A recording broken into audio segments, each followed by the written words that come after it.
What's up, gang? Case here with our at-home strength work for Monday, May 24th.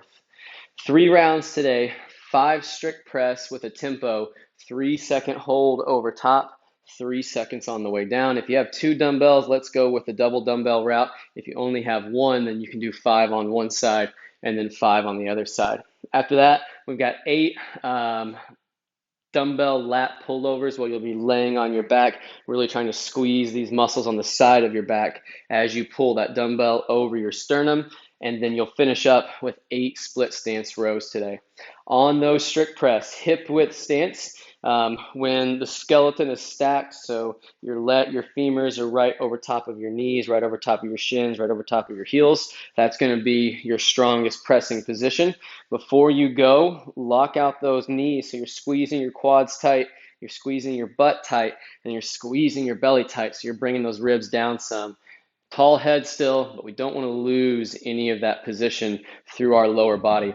As we go to press, keeping everything locked in, getting our fists as high to extension as we can at the top. You've really got to think about squeezing even more during that 3-second hold so that you don't lose that midline position, and then 3-second count on the way down.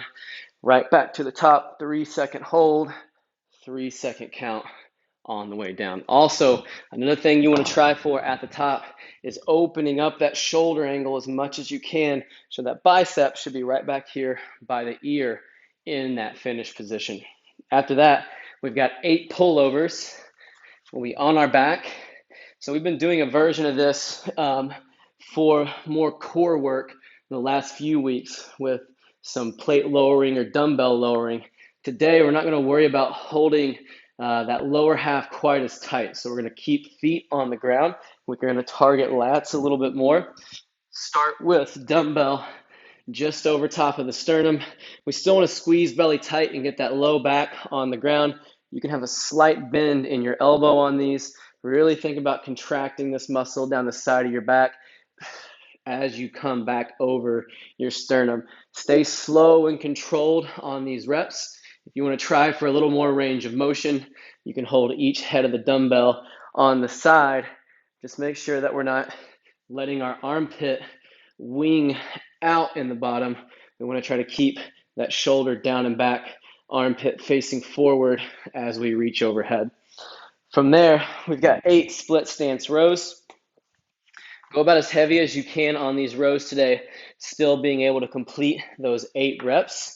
Whatever arm you're rowing with, that's the foot that's going to be back.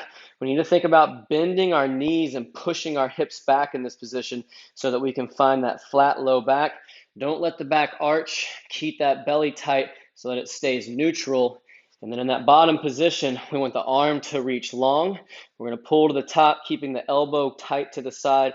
Pause for a second at the top each time to really focus on squeezing that elbow tight and squeezing those back muscles. 8 on one side, 8 on the other. We've got 3 movements today. Rest 30, 45 seconds in between each movement. This is the first week of our new cycle, so this is our deload week. So we want to stay at more of a moderate intensity even when we select load today. Good luck on today's strength work, and we'll see you back soon for our Metcon.